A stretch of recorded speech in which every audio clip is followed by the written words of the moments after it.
علیک یا رسول اللہ وسلم علیک یا حبیب اللہ۔ ہمارے اس یوٹیوب چینل کو سبسکرائب کریں اور گھنٹی کے بٹن پر کلک کریں۔ حضرات محترم، میں آپ حضرات کے سامنے ایک بہت ہی مشہور و معروف حدیث مبارکہ کی تلاوت کا شرف حاصل کیا ہے۔ اللہ تبارک و تعالیٰ کی بارگاہ میں دعا کریں کہ اللہ تبارک و تعالیٰ مجھے ہمیشہ حق اور سچ کہنے کی توفیق عطا فرمائے، ہم سب کو حق سچ سن کر اس پر عمل کرنے کی اللہ تعالیٰ توفیق عطا فرمائے۔ تو حضرات گرامی، آج کا موضوع جناب مولا مشکل کشا، مولا کائنات، نفس رسول، زوجہ بطول حضرت سیدنا علی المرتضی رضی اللہ تعالی عنہ کے علمی کمالات کے متعلق کچھ عرض کروں گا۔ میری قسمت سے الہی پائی یہ رنگ قبول، میری قسمت سے الہی پائی یہ رنگ قبول، پھول کچھ میں نے چنے ہیں ان کے داماں کے لیے۔ تو حضرات گرامی، ہمارا مسلک اہل سنت ہے، اور اہل سنت مسلک محبت ہے۔ ہمارے مسلک میں نفرت نہیں، محبت ہے۔ ہم جس طرح حضور صلی اللہ علیہ وسلم کی محبت کو نہ صرف ایمان بلکہ ایمان کی جان سمجھتے ہیں، اسی طرح اہل بیت اور صحابہ اکرام کی محبت کو بھی ایمان کی شان سمجھتے ہیں۔ ان کی شان سے ہماری آن ہے، اور ان کے نام سے ہماری لاج ہے، اور ان کا ذکر ہماری معراج ہے۔ یہ بات ذہن نشین رکھے کہ عقیدہ اہل سنت و جماعت میں حضرت علی کرم اللہ وجہ الکریم کی ذات کے ساتھ عقیدت، محبت اور مودت یہ فرض ہے، اور اس پر حضور صلی اللہ علیہ وسلم کی حدیث مبارکہ ہمارے لیے مشعل راہ ہے۔ آپ صلی اللہ علیہ وسلم مبارک نے ارشاد فرمایا، من احب علیا فقد احبنی ومن احبنی فقد احب اللہ، کہ جس نے علی کے ساتھ محبت کی اس نے میرے ساتھ محبت کی، اور جس نے میرے ساتھ محبت کی اس نے اللہ کے ساتھ محبت کی۔ اس حدیث پاک سے معلوم ہوا کہ حب علی حب مصطفیٰ بھی ہے اور حب خدا بھی ہے۔ اور حدیث کے اگلے لفظ یہ ہے، وَمَنْ أَبْغَضَ عَلِيًّا فَقَدْ أَبْغَضَنِي وَمَنْ أَبْغَضَنِي فَقَدْ أَبْغَضَ اللَّهُ، کہ جس نے علی کے ساتھ بغض، کینہ، عداوت، نفرت اور دشمنی رکھی، منافقت رکھی، اس نے میرے ساتھ بغض رکھا، اور جس نے میرے ساتھ بغض رکھا اس نے اللہ کے ساتھ بغض رکھا۔ تو مطلب یہ نکلا کہ حب علی عین ایمان ہے، اور بغض علی عین کفر ہے۔ یہ اہل سنت کا عقیدہ ہے۔ تو صحابہ اکرام رضوان اللہ تعالی علیہ مجمعین، مکے والے بھی، مدینے والے بھی، مہاجر بھی، انصار بھی، ان سب کا یہ متفقہ قول ہے کہ ہمارے پاس ایک معیار ہے، ہمارے پاس ایک ترازو ہے، ہمارے پاس ایک کسوٹی ہے کہ جس پر ہم پرکھتے ہیں کہ مومن کون ہے اور منافق کون ہے۔ صحابہ اکرام سے پوچھا گیا کہ اگر آپ عام لوگوں سے مومن اور منافق کو پہچاننا چاہیں تو کس طرح پہچانتے ہیں؟ تو صحابہ اکرام رضوان اللہ تعالی علیہ مجمعین فرمایا کرتے تھے کہ کُنَّا نَعْرِفُ الْمُنَافِقِينَ بِبُغْضِهِمْ عَلِيًّا، کہ ہم منافقین کو حضرت علی سے بغض کی وجہ سے پہچان لیتے ہیں۔ صحابہ اکرام کے فرمان کی روشنی میں مومن اور منافق کی پہچان یہ ہے کہ جو علی پاک سے محبت کرے وہ مومن، اور جو علی پاک سے بغض رکھے وہ منافق۔ تو گویا مولا علی رضی اللہ تعالیٰ عنہ کی ذات ایک معیار ہے، ایک پیمانہ ہے، ایک ترازو ہے جس پر ہر کسی کو تولا جا سکتا ہے کہ کون مومن ہے اور کون منافق ہے۔ اگر آپ یہ کہیں کہ محبت اور بغض دل کا معاملہ ہے، ہمیں کیسے معلوم ہوگا، ہمیں کیسے علم ہوگا کہ فلاں شخص کے دل میں حب علی ہے، فلاں کے دل میں بغض علی ہے؟ تو میں آپ کی خدمت میں یہ عرض کروں گا کہ محبت اور نفرت ہوتی تو دل سے ہے، لیکن پہچانی چہرے سے جاتی ہے۔ چہرہ دیکھ کر پتہ چل جاتا ہے کہ کسے محبت ہے اور کسے نفرت ہے۔ حضرت علی کا کسی کے سامنے نام لو، جس کے چہرے پر مسرت دوڑنے لگے تو وہ مومن، اور جس کی طبیعت میں گھٹن سے محسوس ہو وہ منافق۔ محبت کی پہچان بڑی آسان ہے، محبت کی پہچان بڑی آسان ہے، اداؤں سے ٹپکتی ہے، نگاہوں سے جھلکتی ہے، اداؤں سے ٹپکتی ہے، نگاہوں سے جھلکتی ہے۔ محبت کون کہتا ہے کہ پہچانی نہیں جاتی؟ اگر کسی کو علی کے نعرے سے بغض ہو، علی کی شان سن کر پریشان ہو جائے، علی کے ذکر سے اس کی طبیعت میں گھٹن ہو، منہ سے بولے نہ بولے، سمجھ لو کہ وہ منافق ہے۔ مہر علی ہے حب نبی، مہر علی ہے حب نبی، حب نبی ہے مہر علی، لحم کا لحمی، جسم کا جسمی، فرق نہیں مابین کی۔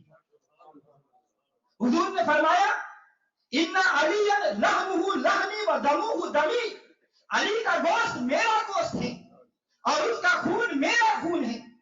تو حضرات گرامی، علی نفس رسول ہے، علی زوجہ بطول ہے، علی شہنشاہ ولایت ہے، علی باب ہدایت ہے، علی شیر خدا ہے، علی مشکل کشا ہے، علی حاجت روا ہے، علی اسد اللہ الغالب ہے، علی غالب علی کل غالب ہے، علی امام المشارق والمغارب ہے، نازی علی مذہب عجائب تجدہ اولنکا فی النوائب کل خط و غرب سینجلی بنبوتک یا رسول اللہ و ولایتک یا علی یا علی یا علی ادرکنی فی سبیل اللہ۔ یہ ناز علی ہے جو سنیوں کا وظیفہ ہے، یہ ناز علی ہے جو فقیروں کا وظیفہ ہے، یہ ناز علی ہے جو پیروں کا وظیفہ ہے، یہ ناز علی ہے جو اذکیاء کا وظیفہ ہے، یہ ناز علی ہے جو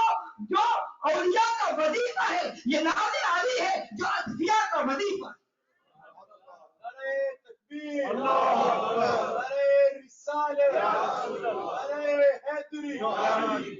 حضرات مگر توجہ چاہوں گا، مولا کائنات شیر خدا رضی اللہ تعالیٰ عنہ کے علمی کمالات کے متعلق ایک حدیث مبارکہ سنیے۔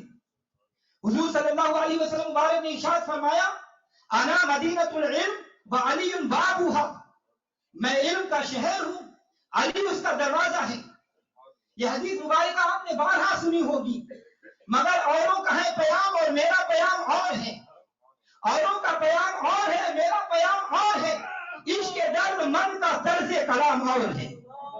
حضور نے فرمایا انا مدینۃ العلم، یہ نہیں فرمایا انا قریۃ العلم کہ میں علم کا گاؤں ہوں، یہ نہیں فرمایا کہ میں علم کا قصبہ ہوں، یہ نہیں فرمایا کہ میں علم کا دیہات ہوں، نانا، بلکہ فرمایا میں علم کا شہر ہوں، کیونکہ قصبہ چھوٹا ہوتا ہے، دیہات اور گاؤں چھوٹا ہوتے ہیں، اور دیہاتوں اور قصبوں میں ہر قسم کا سودا نہیں ملتا، اور شہر میں ہر قسم کا سودا ملتا ہے۔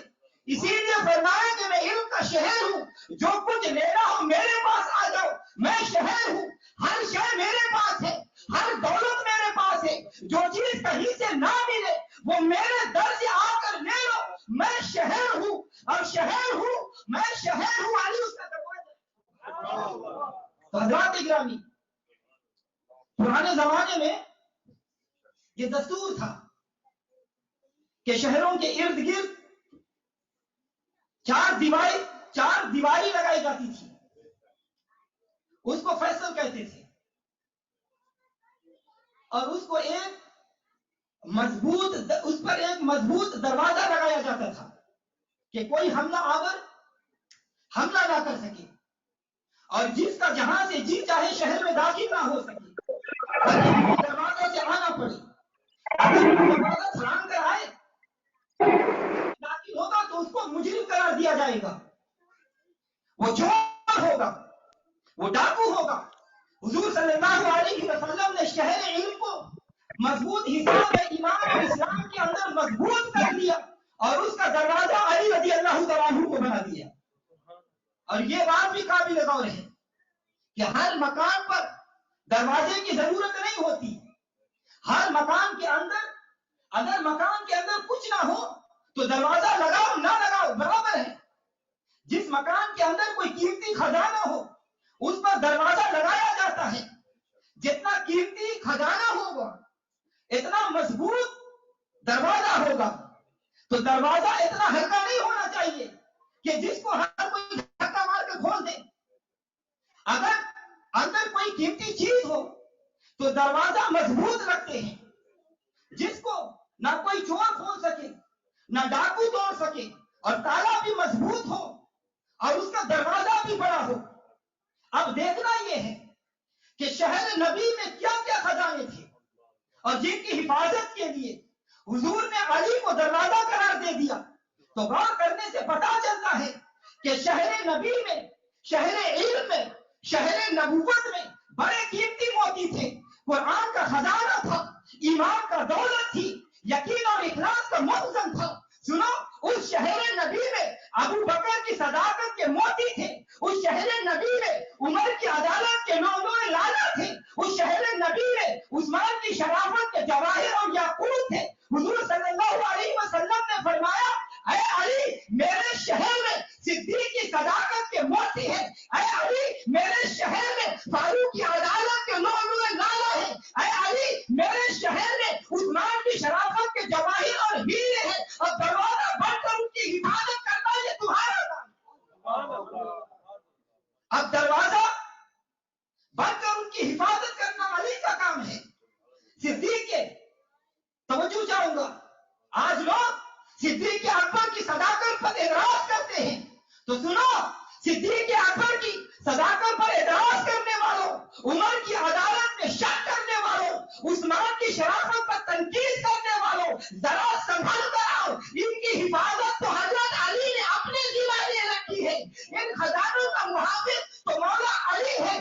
دیکھنا کہیں مولا علی کے ساتھ دھوکہ نہیں کرنا، علی کا دل نہیں دکھانا، علی کی بارگاہ میں بے ادبی نہ کرنا، کیونکہ ان تینوں خلفاء کی حفاظت کا ذمہ مولا علی نے لے رکھا ہے. یوں نہ ہو پرچی تان کر، یوں نہ ہو پرچی تان کر اپنا پرانا پہچان کر. اگر مدینہ العلم کو علی باب ہوا، علی تو باب مدینہ العلم ہے اور شہر کے اندر جو کچھ ہے وہ علی کا ہے. اگر تم یہ کہتے ہو کہ شہر کے اندر کچھ بھی نہیں تھا، کوئی ذرا غور تو کرو، نادانو کیا کہہ رہے ہو کہ شہر کے اندر کچھ بھی نہیں تھا، کوئی بھی مومن نہیں تھا، کسی کے پاس کچھ بھی نہیں تھا. بدبختو، نبی کے شہر پر اعتراض کرنے والوں، اگر شہر نبی ہے تو اس میں سب کچھ ہے. اس میں علم بھی ہے، علم بھی ہے، قرآن بھی ہے، حدیث بھی ہے، حکمت بھی ہے، عظمت بھی ہے، ظاہر بھی ہے، باطن بھی ہے، نبوت بھی ہے، رسالت بھی ہے، امامت بھی ہے، خلافت بھی ہے، صداقت بھی ہے، عدالت بھی ہے، شرافت بھی ہے، شجاعت بھی ہے، شہادت بھی ہے، ولایت بھی ہے. سنو، اس شہر نبی میں صدیق کے موتی ہے، عدل کے پھول ہے اور شرافت کے جواہر ہے. یہ نبی کا شہر ہے، اس کا محافظ مولا علی.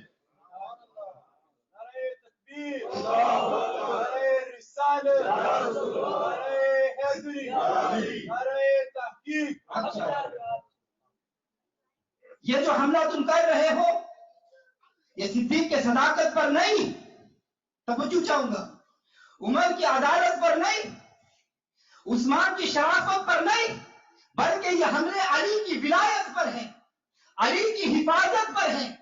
یہ حملے علی پر ہیں. اے علی کو ماننے والوں، خلفاء ثلاثہ کی بے ادبی نہیں کرنا، ان کے ایمان میں شک نہیں کرنا. کہیں ایسا نہ ہو کہ ان پر شک کرتے ہوئے تمہارا اپنا ایمان مشکوک نہ ہو جائے. اور ان کی عظمتوں کا انکار نہ کرنا، کہیں انکار کرتے کرتے علی کا انکار نہ کر بیٹھو.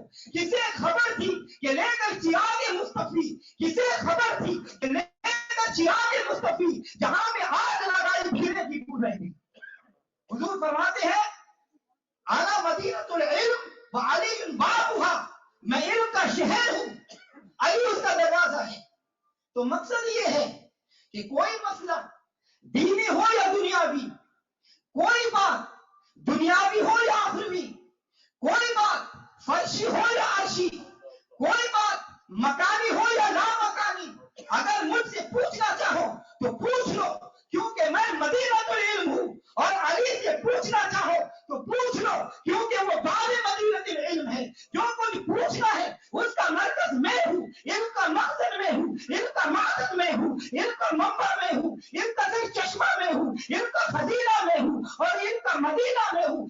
کچھ میرے پاس ہے، اللہ کے خزانوں کا تو میں قاسم ہوں۔ بخاری شریف کی حدیث ہے، مسلم کی حدیث ہے، انما انا قاسم واللہ یعطی، جو لینا ہے مجھ سے لے لو، جو چاہتے ہو میں دوں گا۔ لیکن لینے والوں دیوار نہیں پھلانگنا، دیوار نہیں پھلانگنا، چور نہ بننا، ڈاکہ نہیں مارنا، بلکہ فمن اراد المدینہ فلیأتی الباب، میرے پاس آنے کے لیے شرط یہ ہے کہ دروازے سے ہو کر آؤ۔ تو حضرات اکرامی، دنیا کو یہ سبق سکھایا جا رہا ہے کہ نبی کی بارگاہ میں پہنچنے سے پہلے علی کا در چومنا پڑے گا، پہلے علی کے قدم چومو، پہلے علی کی بارگاہ میں جاؤ، کیونکہ نبی کی طرف جو راستہ آتا ہے وہ علی سے ہو کر آتا ہے۔ اس حدیث سے معلوم ہوا کہ علی کا علم نبی کا علم ہے، دروازے سے وہی کچھ ملتا ہے جو شہر میں ہو، جو علم نبوت شہر نبوی میں ہے، علی وہی تقسیم کر رہا ہے۔ جانشاران محمد کے کئی القاب ہیں، علم کا دروازہ مگر کہلائے تنہا علی۔ تو حضرات اکرامی، میرا موقف یہ ہے کہ حضور صلی اللہ علیہ وسلم کے تمام صحابہ اور اہل بیت میں سب سے زیادہ علم علی کے پاس تھا۔ علی اعلم العلماء ہے، اور اس پر دلیل سنو، حضرت سلمان رضی اللہ تعالیٰ عنہ سے روایت ہے، کنز الاموال میں یہ موجود ہے۔ حضرت سلمان رضی اللہ تعالیٰ عنہ فرماتے ہیں کہ حضور صلی اللہ علیہ وسلم نے فرمایا اعلم امتی من بعد علی بن ابی طالب، کہ میری امت میں میرے بعد سب سے بڑے عالم علی ابن ابی طالب ہیں۔ تو معلوم ہوا کہ فخر کا علم علی کے پاس ہے، ولایت کا علم علی کے پاس ہے، زمینوں کا علم علی کے پاس ہے، آسمانوں کا علم علی کے پاس ہے۔ اور میرے آقا حضرت مجدد عرف ثانی شیخ احمد سرہندی رحمت اللہ علیہ، آپ مبارک فرماتے ہیں کہ میں نے آسمانوں کے سارے علوم مولا علی سے سیکھے۔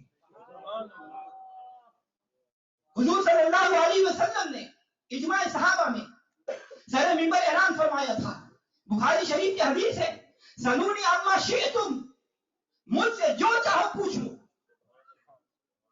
آپ نے یہ لفظ مطلق فرمائے، کوئی قید نہیں لگائی، کوئی دنیا کی بات پوچھ لو، کہ کوئی دین کی بات پوچھ لو، کہ کوئی کسی آیت کا معنی پوچھ لو، کوئی فقہ کا مسئلہ پوچھ لو، نہ بلکہ فرمایا سلونی عما شئتم، جو چاہتے ہو پوچھ لو۔ یہ حدیث حضور صلی اللہ علیہ وسلم کی وسعت علمی کو ظاہر کر رہی ہے۔ اگر آپ مجھ سے کوئی سیاست کی بات پوچھیں، کوئی سائنس کی بات پوچھیں، کوئی میتھمیٹکس کی بات پوچھیں، تو میں منبر رسول پر کھڑا ہوں، برملا کہہ دوں گا کہ مجھے علم نہیں ہے۔ مجھ سے کوئی بات پوچھنی ہو تو مسائل دینی کے متعلق کچھ پوچھو۔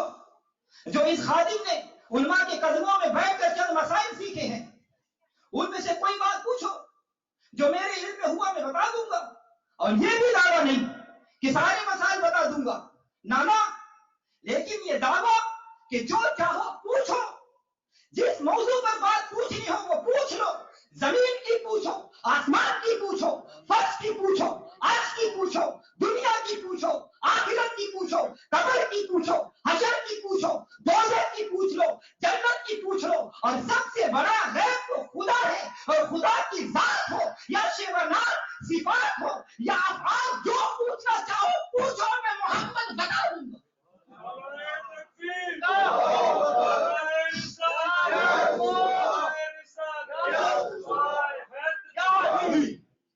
یہ دعویٰ کون کر سکتا ہے؟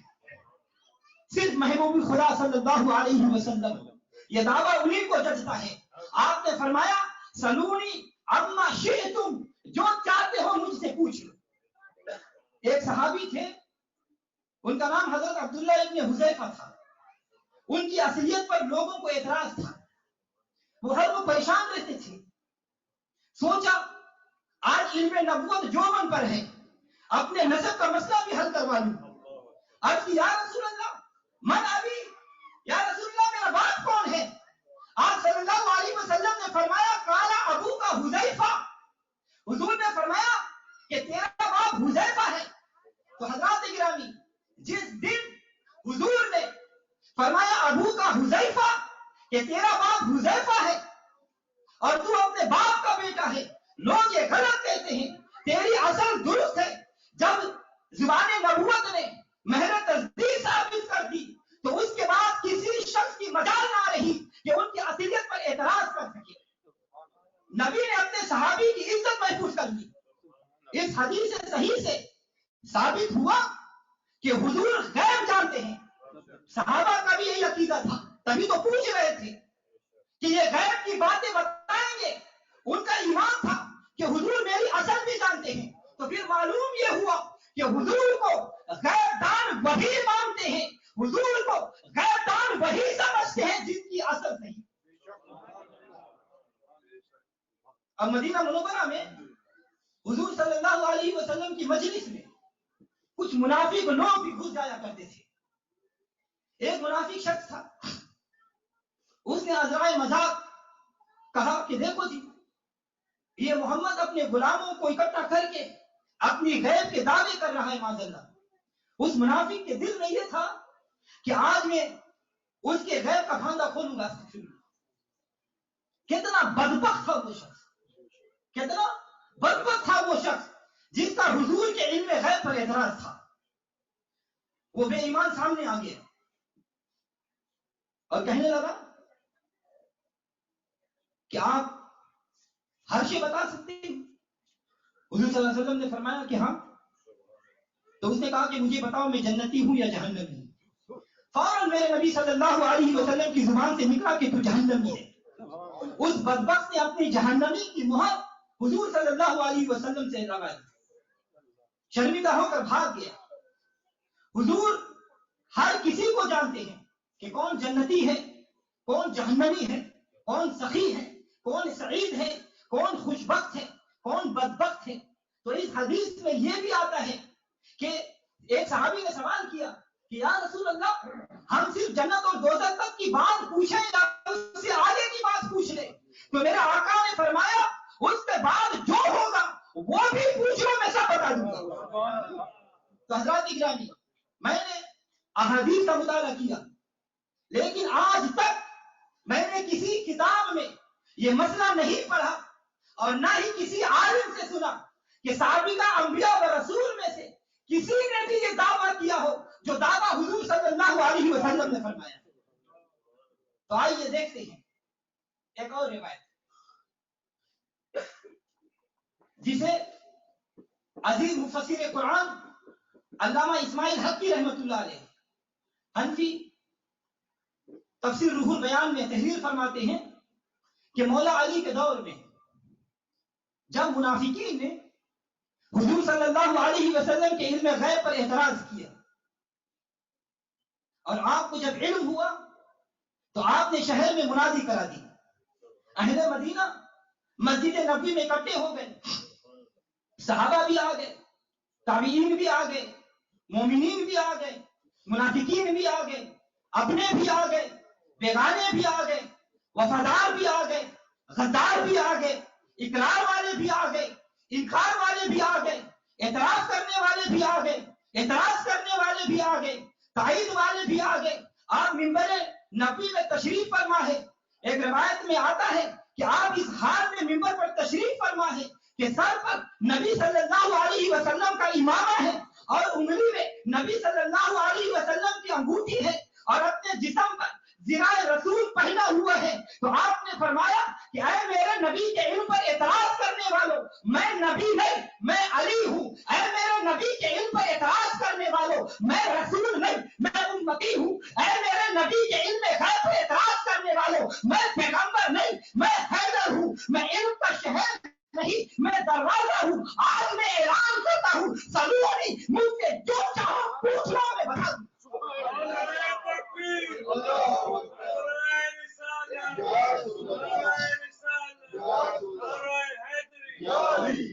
اعلان کرتا ہوں, سلونی مجھ سے جو پوچھنا ہو پوچھ لو. فواللہ لا تسألونی عن شیء یکون الی یوم القیامہ ان حدثکم بھی, قیامت تک